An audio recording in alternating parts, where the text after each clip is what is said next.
Viver Bem, oferecimento show de prêmios Nordestão. Um ano inteiro de muita emoção e 300 prêmios para você.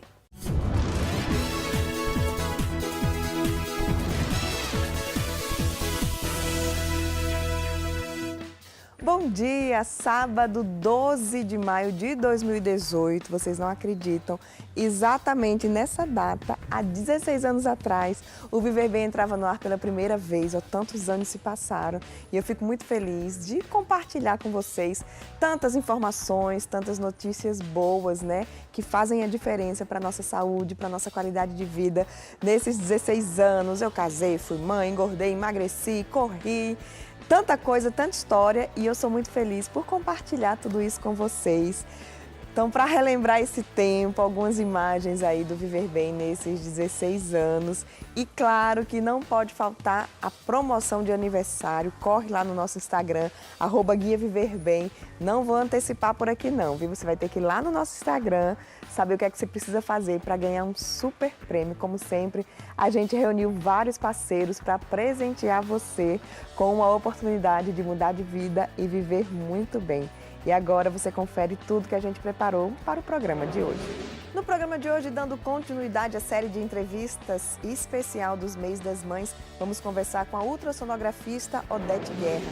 Tem entrevista também com a nutricionista Mariana França, que vai tirar dúvidas que foram enviadas pelas telespectadoras mamães que acompanham o Viver Bem.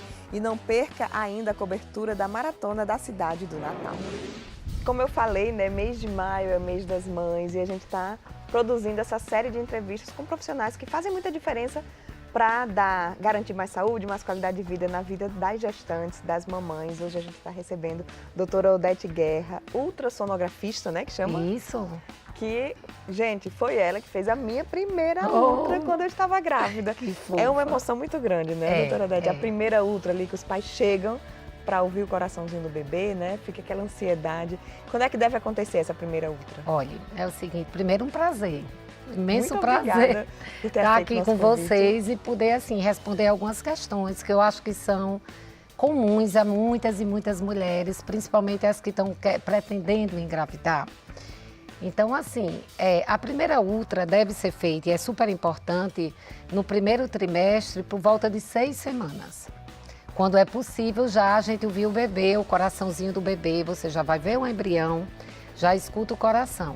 Então, o que é que essa primeira ultra vai dizer? Ela diz muita coisa.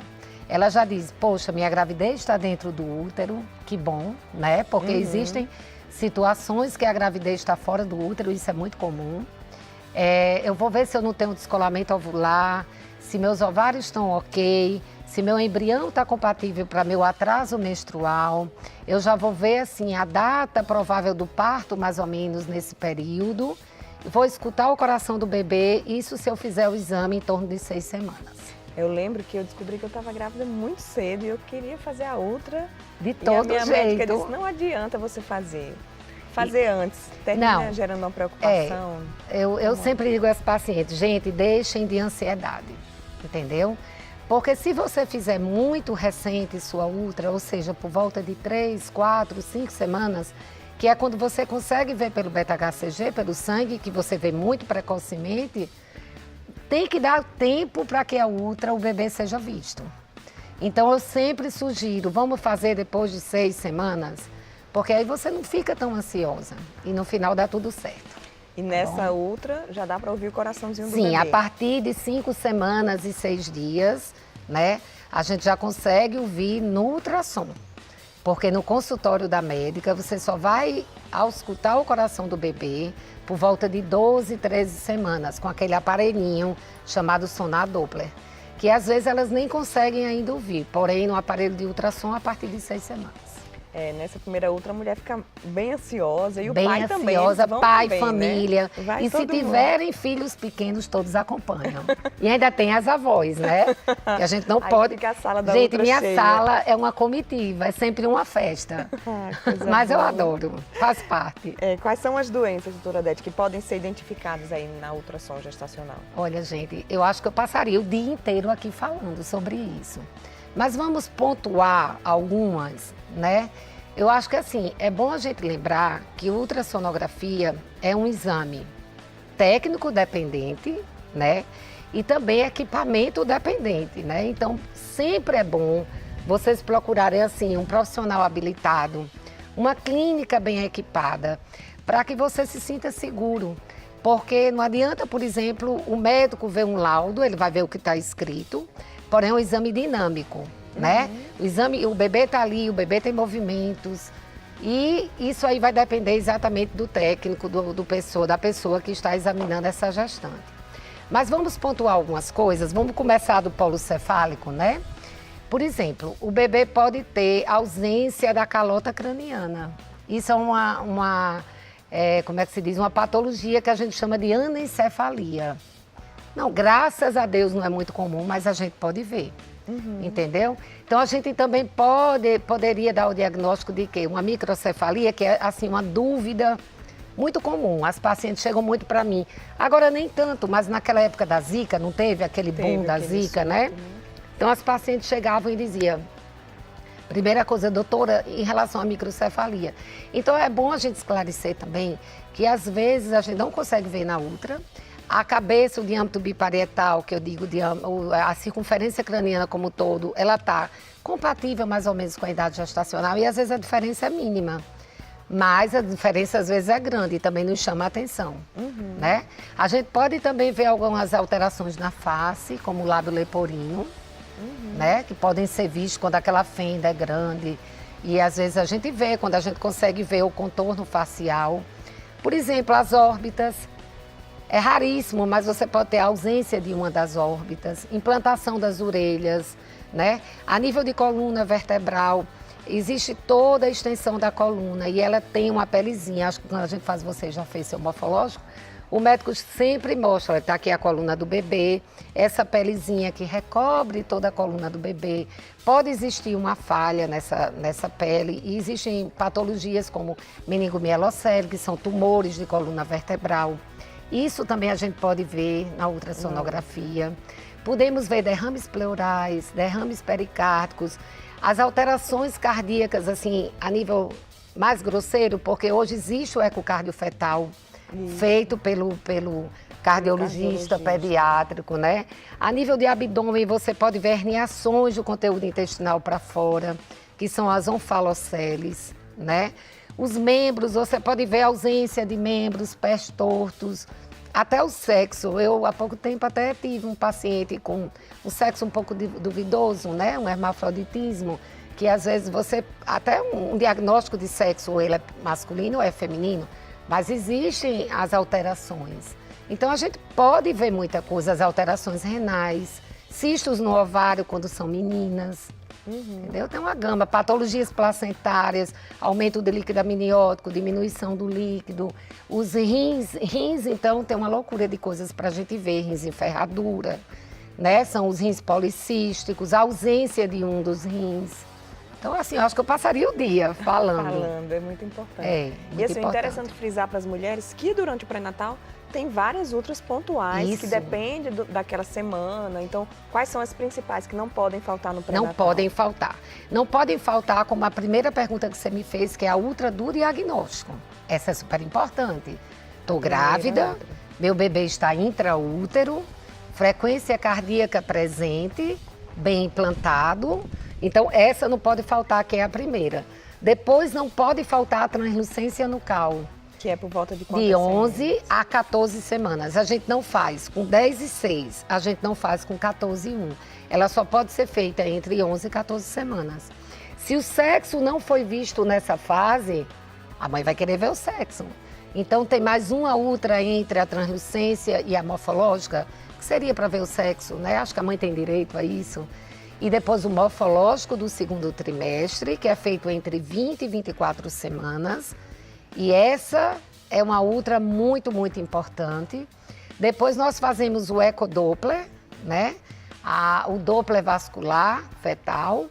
E essa é feita em torno de 28 a 32 semanas. Depois começamos a fazer as cardiotoco com perfil, que são as monitoragens ou cardiotocografia, que isso aí já é para a gente estudar o final, o trabalho de parto.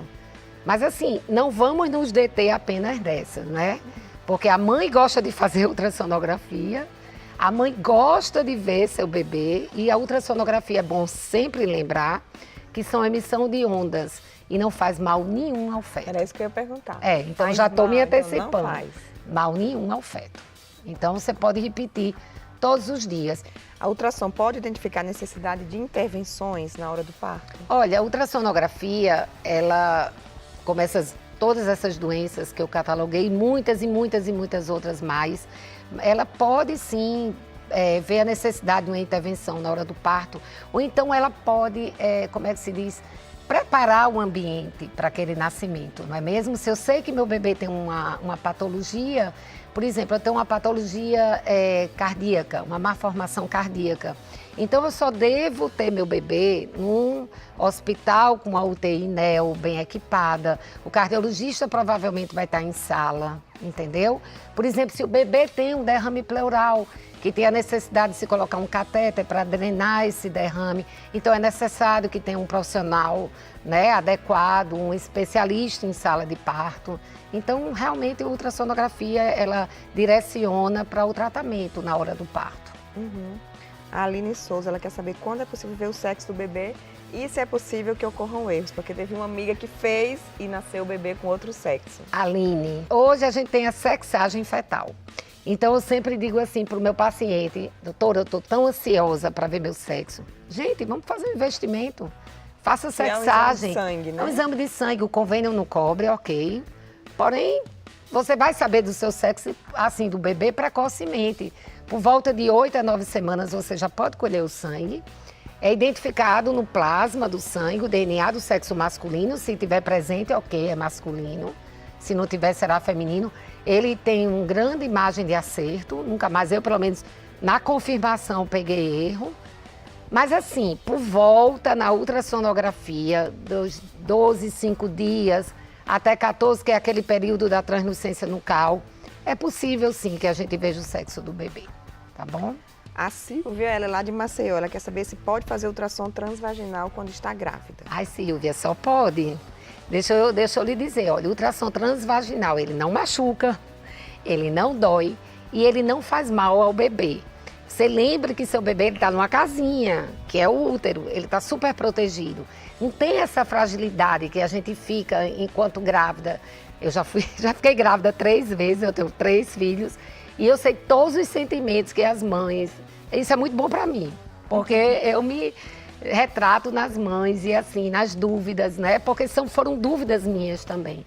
Então você fique tranquila, entendeu? Até 11 semanas, obrigatoriamente, a gente vai fazer sua ultra transvaginal, porque a gente vai ver muito mais detalhes do seu bebê. Não faz mal, não machuca e não dói. Uhum. Maria de Lourdes, ela recebeu um exame que significa hiperplasia ou hipertrofia do endométrio. Quer saber o que é que significa isso? Ah, Maria de Lourdes, deixa eu lhe responder. A gente já está saindo da obstetrícia e está indo para a ginecologia, mas não tem problema. Para mim também é um assunto que eu amo. A hiperplasia endometrial, deixa eu lhe explicar o que é que acontece. Nós temos nosso útero e dentro tem a cavidade endometrial. Essa hiperplasia, ela é um espessamento da cavidade uterina, certo? E geralmente ela ocorre por um hiperestrogenismo. É assim, o estrógeno ele está mais alterado, acontece um desarranjo das células, vamos dizer que elas se desorganizam e a gente tem que ficar de olho realmente, porque essa desorganização, infelizmente, ela pode levar uma patologia maligna, digamos assim, mas existe N mil outros, assim, como é que eu digo, fatores que podem causar essa hiperplasia. Então, ela ocorre por volta dos 40 e poucos anos, geralmente em pacientes que não ovulam mais, são pacientes que não estão ovulando com tanta frequência, então ela faz a primeira fase, que é a fase estrogênica, e ela não cicla, ela não faz a segunda fase, então aquele endométrio ele não descama e ele se torna hipertrófico, né, com essa hiperplasia. Você deve procurar sua ginecologista para saber a causa. Existem exames mais específicos para isso. Você pode fazer uma curetagem uterina, que é um exame mais simples, mas modernamente falando, você pode fazer uma histeroscopia, que é como se você estivesse fazendo uma endoscopia do seu endométrio, que ele tanto pode ver a causa como pode tratar seu problema, no caso de um pólipo, por exemplo. Eu sempre falo aqui que a gente convida os médicos, a gente esclarece muita coisa, mas nada substitui a consulta, né, ao médico, ao profissional. Aí, se eu quero dar meu recado, eu vou dar às gestantes, né, que nosso foco maior para o mês de Maria, para o mês das mães, um mês tão abençoado, né, para todas as mulheres. E eu vejo muita paciente dizendo, oba, doutora, essa semana eu escutei isso, fiquei tão feliz. Eu programei tanto, minha filha vai nascer no mês de Maria. Então, assim, eu digo, gente, procure um especialista. Faça seu pré-natal de forma correta. Procure um bom médico, aquele que você tenha empatia, que você tenha segurança, que você tenha boas referências, que ele se encontre numa clínica bem equipada, né? Para que você se sinta segura. Mas também você veja a sua responsabilidade como paciente, né? Você não vai querer chegar no final da sua gestação e ter feito 1, 2, 3 consultas médicas. O pré-natal ele deve ser periódico, mensal. Você deve fazer sua consulta ao obstetra, fazer todos os exames que envolvem o pré-natal, para que você consiga ter uma gestação tranquila e um parto perfeito. Olha aí, que coisa boa. Tá bom? Doutora Odete, muito obrigada. Nada, Quero já gente, me foi um antecipar prazer. também. Além de agradecer, desejar um feliz Dia das Mães. Pois é, para Dia nós das todas, Mães, né? Coisa boa. Para todas as pessoas que estão nos assistindo, né? Para esse bem maior, essa bênção maior que Deus nos deu, que é a maternidade de qualquer forma, hein, gente? Mãe de coração, mãe por afinidade e mãe pela procriação, tá bom? Muito obrigada. Nada. A gente vai para um rápido intervalo. Sai daí, 2 minutinhos, tem mais Viver Bem para você.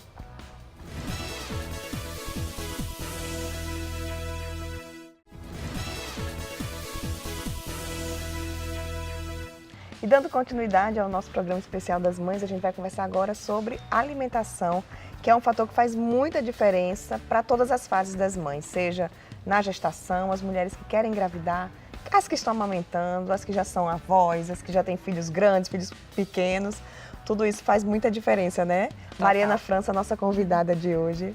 Faz muita diferença, Mari, a dieta, porque é uma rotina muito estressante a mulher por si só, né? Tantas funções, tantas tarefas, e quando vem os filhos, aí você tem que juntar tudo. E como é que faz para manter a linha? É bem importante tentar seguir sempre uma alimentação equilibrada. A mulher ela tem uma série de mudanças hormonais também que a gente precisa respeitar. Então, alguns nutrientes são importantes para cada fase. Antes de engravidar, o ideal é que procure um profissional, um nutricionista, para fazer o que nós chamamos de uma programação metabólica, que a gente consegue deixar essa mulher e esse pai mais bem nutridos para poder aumentar a fertilidade, para que ela, quando gestante, ter uma gestação tranquila, que o feto consiga estar bem nutrido, se desenvolver da forma como deve, para que ela consiga amamentar, se recuperar pós-parto e daí por diante. Uma boa alimentação faz muita diferença, né? As grávidas que estão aí assistindo o programa têm aquela preocupação de não engordar, mas isso é só um detalhe. É só um detalhe. Na verdade, é muito importante para que a mãe não engorde, para que ela tenha a gestação por completo, não precise antecipar o parto, não tenha nenhuma intercorrência, mas isso é um detalhe porque a principal preocupação tem que ser na nutrição dessa mãe e desse bebê. Então, tem a ver com o peso, mas principalmente com a qualidade da alimentação que ela vai ter nessa fase. Certo. Mari, a gente recebeu várias perguntas, então como eu queria fazer todas, vamos logo direto para elas, porque são de mães, a respeito de fertilidade, mas também a respeito de treino, de TPM, dessas questões que fazem parte da nossa vida, né, das mamães aí que estão assistindo o programa. Quem pratica exercício físico deve tomar 2 cafés da manhã? Não necessariamente 2 cafés da manhã, mas dependendo da pessoa, precisa sim ter uma alimentação pré-treino e pós-treino. Então isso pode ser uma das refeições, pode ser o café da manhã, mas o outro pode ser o lanche, isso também varia muito. Algumas pessoas conseguem só um café com óleo de coco, ou dependendo do treino, talvez até não consumir nada, mas isso tudo é muito individual. Geralmente precisa sim de uma alimentação pré e pós-treino, e aí o nutricionista vai orientar direitinho como fazer. A Luana Cíntia, lá de Maceió, ela diz que sofre de TPM, tem dores de cabeça, inchaço, humor alterado e vontade de comer chocolate compulsivamente nessa fase. Por que isso acontece? Quais são os nutrientes que a Luana precisa reforçar para evitar tantos problemas aí durante a TPM? No período pré-menstrual há uma alteração hormonal que todas as mulheres passam por isso e dependendo da mulher, da característica genética e do perfil alimentar, ela vai ter mais sintomas ou não. Então esses sintomas são os sintomas tradicionais da TPM e tem sim nutrientes que a gente consegue organizar melhor. De uma forma geral, para a saúde da mulher, complexo B, magnésio, zinco, vitamina E e muito antioxidante. Então isso a gente vai encontrar mais nas frutas, verduras e legumes, todo mundo já está cansado de saber. Alguns suplementos podem ajudar muito. Tem uns que são específicos para a mulher, né? Exatamente, óleo de prímula, óleo de borragem, ômega 3 são excelentes para essa fase. E aí a quantidade e o período que vai tomar, isso tudo varia muito, precisa de uma avaliação. Aquele complexo geral que vem tudo, é bom? Dependendo do complexo, sim, mas como você falou, ele é bem geral. Então, algumas mulheres precisam de um ou outro nutriente a mais e o ideal é a gente tentar fazer uma prescrição bem individual. Então, para algumas pessoas, o geral vai cair bem, mas para outras talvez seja necessário mandar manipular, porque a gente ajusta melhor essas quantidades para ser uma suplementação mais efetiva. Certo. A Cláudia Carvalho, muitas mulheres engordam após 40 anos. Quais são as consequências disso e como evitar? A gente acaba tendo uma alteração bem significativa hormonal, já está mais perto da menopausa. Algumas mulheres até começam a entrar na menopausa nessa fase dos 40, 45 anos, que é o que a gente chama de menopausa pouco precoce. E aí precisa tomar alguns cuidados já para ir entrando nessa fase. Então, primeiro fazer uma boa avaliação hormonal, procurar um profissional para ver se há necessidade de alguma suplementação de hormônios, que algumas pessoas precisam, mas cuidar da alimentação e ir preparando para que chegue aos 60 anos bem saudável, sem nenhum comprometimento, principalmente ósseo. Então, algumas mulheres acabam ganhando peso porque o metabolismo vai baixando e elas têm o mesmo hábito alimentar. Hoje em dia a gente precisa sempre ter consciência da qualidade do alimento que nós estamos consumindo. Então, às vezes por estar mais cansada ou desestimulada, começa a comprar muito produto industrializado que tem só uma densidade energética muito grande, então tem muita caloria, mas não é rico nutricionalmente. E acaba que vai aumentando o peso e algumas mulheres acabam deixando de fazer atividade física, que não pode de jeito nenhum. Então, acho que às vezes tem até que aumentar, né? Quando chega nessa fase. Dependendo da pessoa, sim, o ideal seria que aumentar a atividade física, reorganizar a alimentação e às vezes criar alguns hábitos que pela vida toda não foram cultivados. Então é sempre importante o quanto antes buscar um nutricionista para que você chegue nessa fase melhor. Mariana, a mulher tem que se preocupar mais com a alimentação do que os homens? Que eu percebo assim lá em casa, né? Meu marido come tudo, tal, tá lá magrinho, mas a gente só de pensar já engorda. A mulher tem que ter essa preocupação maior? Dependendo, sim. O que acontece? Os homens às vezes têm muita facilidade para perder peso ou para manter um peso mais baixo por causa da testosterona, que na mulher ela é um hormônio que está com um nível bem mais baixo. Então, algumas mulheres acabam tendo uma disfunção dessa testosterona que tem a quantidade está muito mais abaixo do que deveria e isso facilita o aumento de peso. Mas o casal precisa estar com essa consciência e tentar manter o equilíbrio nessa alimentação em conjunto. Até para os filhos que vai fazer diferença. Exatamente, também, né? A educação nutricional dentro de casa. Mariana, algumas mulheres, especialmente com gêmeos, perdem peso durante e após a gestação. Nesses casos, é recomendada a utilização de suplementos? Essa pergunta foi a Camila, lá de Maceió, que está fazendo. Então, Camila, algumas vezes sim, porque principalmente no pós-parto, a mulher está se recuperando e, teoricamente, está amamentando. Então, ela precisa produzir alimento para 2 crianças.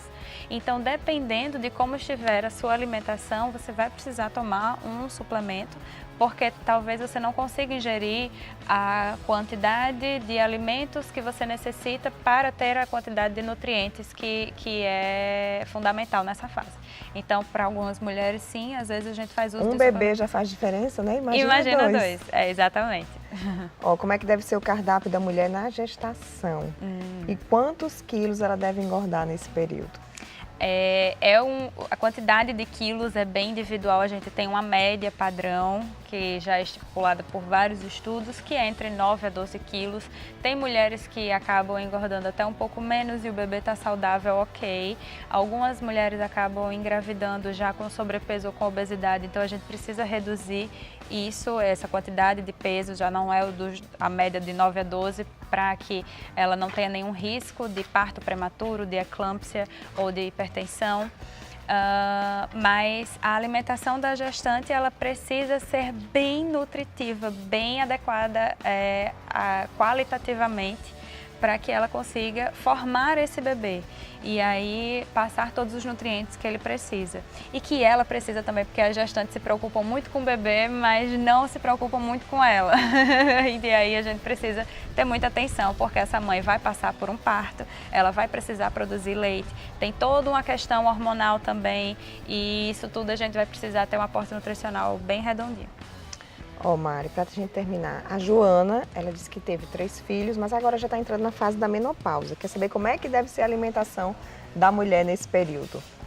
Além do tradicional de uma alimentação equilibrada, eu começo a falar para evitar algumas coisas que elas não são bem-vindas em qualquer fase, que são os industrializados, os embutidos, os refrigerantes ou as bebidas gaseificadas, mas que nessa fase acaba estimulando a desmineralização óssea.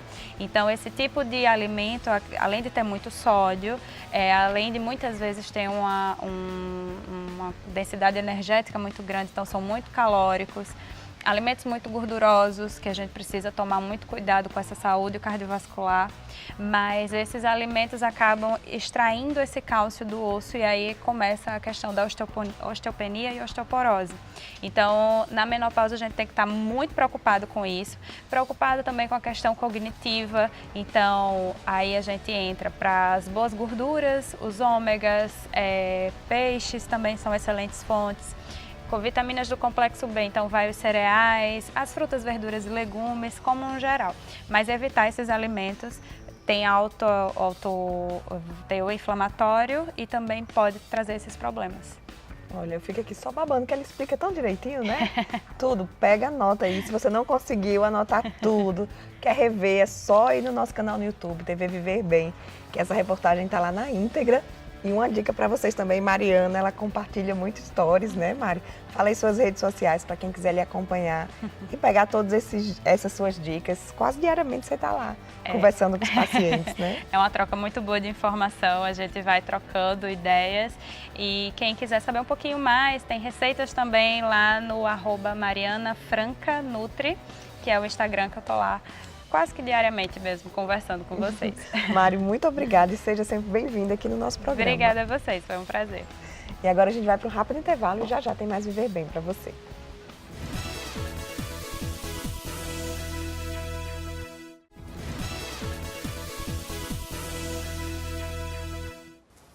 E nesse terceiro bloco do programa, vamos conferir a cobertura da Maratona da Cidade do Natal, que aconteceu no domingo passado. Foi uma festa linda e claro que a gente não podia ficar de fora. Um domingo de muita chuva para abençoar a primeira Maratona da Cidade do Natal. Os corredores que se desafiaram nas provas de 5, 10, 21 e 42 quilômetros correram assim, dividindo a pista com muita água. Mas nada que tirasse o brilho dos olhos e o sorriso no rosto de quem ama correr. Mais uma medalha no peito, Maratona da Cidade do Natal, concluída com sucesso, uma prova linda, difícil porque a chuva não deu trégua no percurso inteiro, mas os corredores potiguares mostraram que não estão aqui para brincadeira. A chuva atrapalhou um pouco a cobertura do Viver Bem, mas a gente vai contar um pouquinho com as imagens oficiais da prova e vocês acompanham aí como é que foi essa primeira Maratona do Natal, que com certeza vai ficar no calendário de corridas da nossa cidade. Depois de cruzar a linha de chegada, a festa dos corredores continuou com a estrutura montada no Midway Mall. Aí, com todos já protegidos da chuva, foi momento de aproveitar as massagens, fazer fotos e compartilhar opiniões sobre a prova. Olha a minha companheira de prova, Alzira Veiga. Alzira, e aí, como é que foi? Difícil, né, com a chuva? Mas foi difícil, mas foi bom. Gostei demais da corrida. Assim, é muito bom correr nesse clima, né? Quando Natal tá nesse clima. Isso foi muito bacana. A prova foi linda, debaixo de chuva. foi bem emocionante, minha primeira prova mesmo, oficial. Muito organizada, adorei. Foi muito bom correr na chuva. Isso, todo mundo chegando bem, feliz. Mesmo com chuva, estamos aqui. Depois de uma transformação na vida dela, ela realmente se apaixonou pela corrida, né, Rose? Isso. E não dá pra ficar de fora. Não dá. Como sempre, participando de todas as provas, né, Tânia? Me chuva e tudo. Não podia ficar de fora, né, Tânia, dessa? Certo, nenhum. Bendita corrida. Cris, como é que foi correr na chuva, né? Um desafio desse. delícia, delícia. Ó, São Pedro, obrigado. A chegada dos maratonistas, como em todas as provas, foi marcada por muita emoção e muita festa.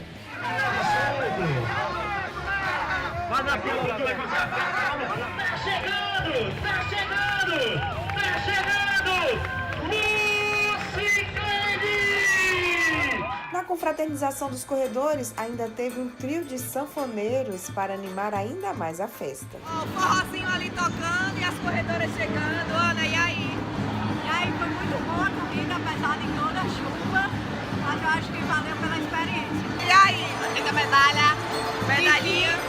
10K embaixo de chuva torrencial, viu? É, o calor atrapalha, mas a chuva atrapalha também, né? Atrapalha que o tênis encharca, mas entre sol e chuva, eu prefiro chuva. Eu também. Não é eu não? também. Muito bom, O desgaste é menor, agora realmente assim, atrapalha um pouco. Cadê meu celular pra estar fazendo os stories, fazendo toda a Pois cobertura? é, eu já disse, a cobertura do Viver Bem também foi comprometida, Pois mas é. o que importa é que a gente correu.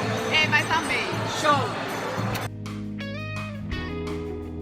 Quem está no 42 está sofrendo muito ainda, né, Juliana? Porque a gente já chegou, eles estão lá. Muita poça, pesa a minha coxa. Eu corri só 5, a minha coxa inchou. Imagina eles, que estão preparados para isso, mas deve ter aumentado 50% do seu esforço, porque a rua está inundada. Muito difícil, Juliana. E o percurso cheio de ladeirinha, eles vão ter lá na frente também, muito difícil. Estou muito feliz pelo esporte da cidade, pelas pessoas que tiveram essa oportunidade de correr a maratona aqui na nossa cidade, pelos turistas que a gente recebeu e pela economia movimentada através do esporte. Muito bom, algumas coisas para alinhar para o próximo ano, mas foi uma corrida com formato legal e próximo ano melhorar cada vez mais.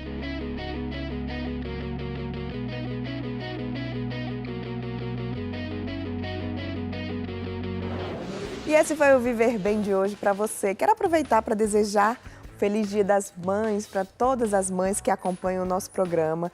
Esse eu tenho certeza, eu não me canso de falar que é o maior dom que a gente pode receber de Deus. Sou muito feliz por ser mãe, sou muito feliz por ter a minha mãe junto comigo nessa caminhada. Então, um beijo para minha mãe, um beijo para você que é mamãe, que assiste o nosso programa e que se empenha bastante. Não é fácil, mas persista que você consegue viver bem. E, claro, servir de exemplo para os seus filhos, para que eles sigam aí, para que eles cresçam e para que eles vivam hábitos saudáveis, que isso faz muita diferença para a família inteira. Um beijo, próximo sábado, 9 horas da manhã, eu te espero mais uma vez aqui na Band.